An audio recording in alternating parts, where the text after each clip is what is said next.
¿Cómo funciona? Quizá no lo hayáis pensado nunca, pero están ahí. Si no fuera por su zumbido, ya os habríais olvidado completamente de su existencia. El transformador.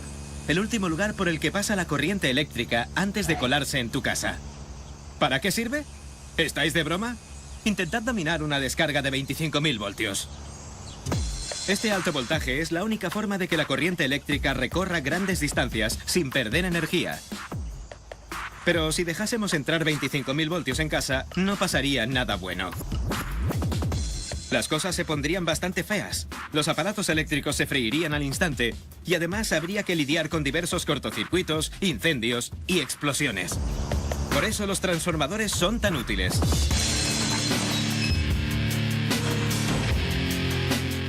El exterior de un transformador no tiene gran cosa que ver.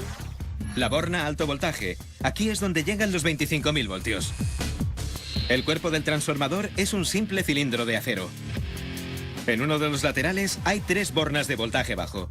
Los 120 voltios que hacen funcionar prácticamente todos los aparatos de la casa llegan hasta aquí con los 240 voltios que necesitan el horno y la secadora.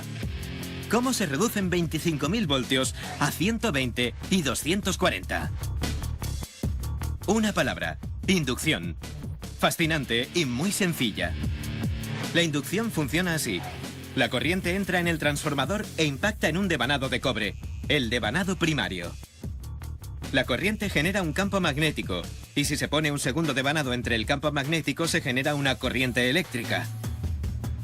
Eso es la inducción. Si el cable envuelve el devanado secundario el mismo número de veces que el primario, la corriente inducida en el devanado secundario coincidirá exactamente con la corriente del devanado primario. Pero si el cable solo da la mitad de vueltas, se consigue la mitad de voltaje. Así de sencillo. El voltaje del devanado secundario se controla aumentándolo o reduciéndolo, gracias al número de vueltas que da alrededor del devanado. Lo mejor de la inducción es que todo ocurre sin que los dos devanados tengan que tocarse. Algo que puede atribuirse a los principios del magnetismo. En esta maqueta de transformador, el magnetismo tiene unas cuantas sorpresas guardadas.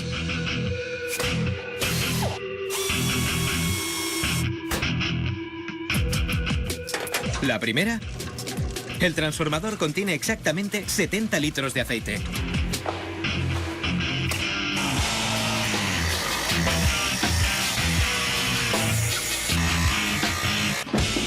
La segunda, los cables de los devanados de cobre y aluminio están cubiertos de papel.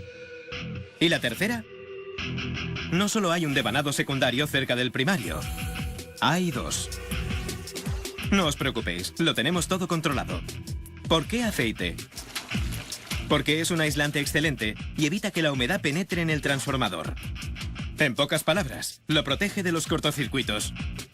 Como no es conductor de electricidad, su función consiste en aislar unos componentes de otros. Aquí todos coincidimos.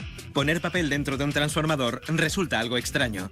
Pero el papel absorbe el aceite y consigue meterse entre los abigarrados componentes del transformador. Sí, el aceite aísla el transformador, pero no serviría de nada sin papel. Veamos por qué. Las hojas metálicas de los devanados nunca se tocan. Están aisladas gracias al papel empapado en aceite. Así no hay que preocuparse por los cortocircuitos. La corriente de 25.000 voltios pasa por el devanado primario y genera un campo magnético en el núcleo metálico de los devanados circundantes. En los devanados secundarios se induce una corriente eléctrica. Pero, ¿por qué 2 devanados secundarios? Debido a la relación de vueltas, cada uno genera 120 voltios. Y si hay 2, pueden combinarse para generar 240 voltios. Y todo esto sin que ninguno de los componentes se toque. La inducción. Sencilla, eficaz y segura. Solo queda una cosa por explicar. ¿Por qué zumba constantemente? Es hora de usar una bonita palabra. Magnetostricción.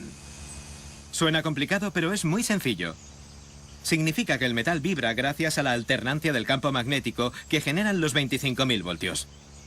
Una alternancia en el campo magnético significa que su dirección cambia. Con cada cambio de dirección, el metal se comba y vuelve a su forma original una y otra vez. Ahora ya sabéis por qué zumba tanto.